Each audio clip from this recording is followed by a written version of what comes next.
Shana Tova. How can we not be moved? The abuse, a mother's tears, a baby's cry, heartbreaking. The child, innocent and fragile.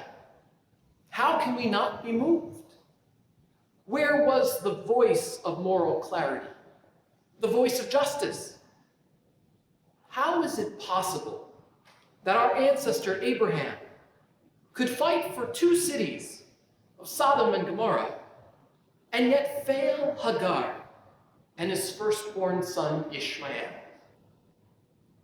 And then, after all of that heartbreak, how could he just then go along and offer Isaac up without so much as a plea for compassion or mercy? Instead, we all bear witness to the crushing silence, a lost conflict of conscience, at worst, a warped, zealous faith, or at best, a numb submission to indifference.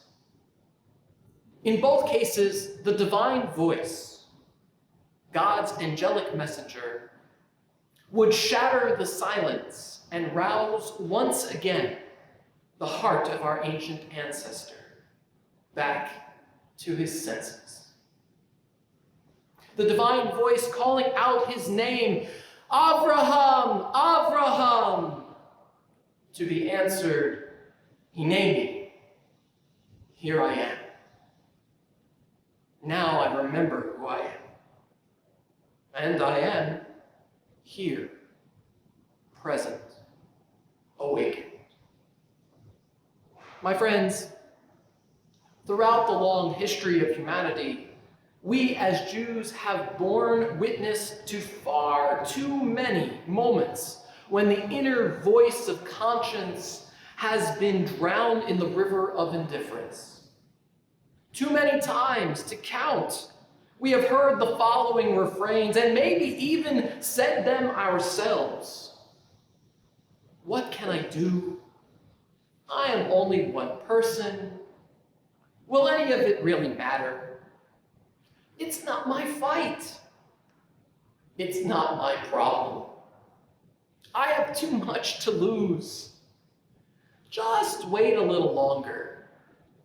Now is not the time. This is too big for me.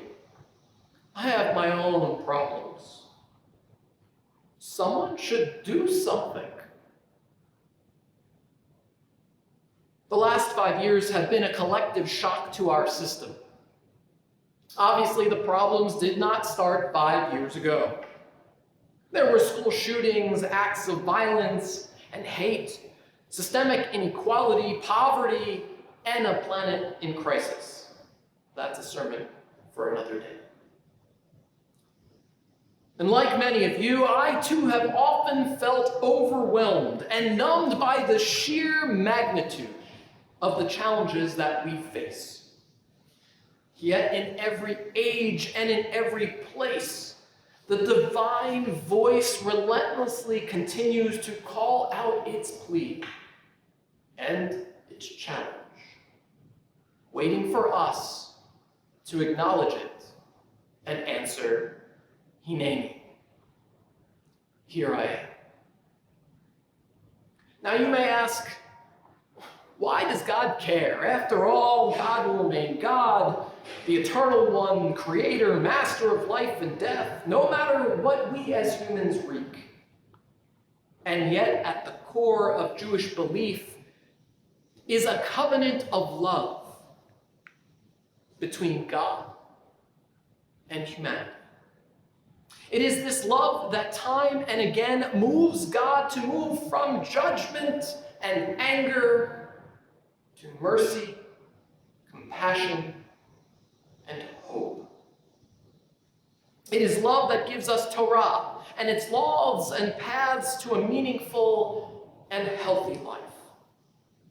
It is love that day after day allows the divine voice to continue to call out, waiting for us, hoping that we will hear it and be moved to consciousness, to act, to love. And if we love ourselves, love each other, and love God, then we cannot kick the can down the road, remain indifferent, or look away from the injustice around us. The Torah teaches that at Sinai, God's divine voice was heard as blasts of the shofar. The divine voice moved the very souls and touched the minds of all who stood there. A big bang of moral awakening. The beginning of the Ten Commandments, which would change the world. And we were given this precious gift out of love, Torah, whose purpose is to guide our path to good lives and a just world. And just as the blasts of the shofar herald change, they beckon us to break down the walls of stubbornness, indifference, and apathy. Their notes are at once a wordless prayer to God and a call of conscience to each and every one of us. It is the hope of forgiveness, redemption, and the Messianic age, when wholeness, completeness, and peace will fill the earth as the waters fill the sea. Would that every human being hear the divine voice today and answer, Hineni. The voice is here, right now, in this sacred space and in your home, in every alley, street, neighborhood, city, country, and continent. It speaks in every language and to every person, to every heart. It is always calling out. It is ever present and ever persistent. And this divine voice is saying your name and mine over and over again, waiting for us to answer, to awaken from our stupor, hoping we will remember who we are, to rise up in response to the cries for conscience, justice, and compassion. To not give way to apathy, fear, or indifference. To not see no evil, hear no evil, speak no evil, as if doing so will make it all go away. No, we are being called together to wake up and act together. Now I recognize the allure of heroes, having heard stories of a righteous person who saves lives, rights a wrong, stands against the tide, and lays the groundwork for change. But be warned that this is the exception, the outlier, and not a sustainable answer to the challenges we face.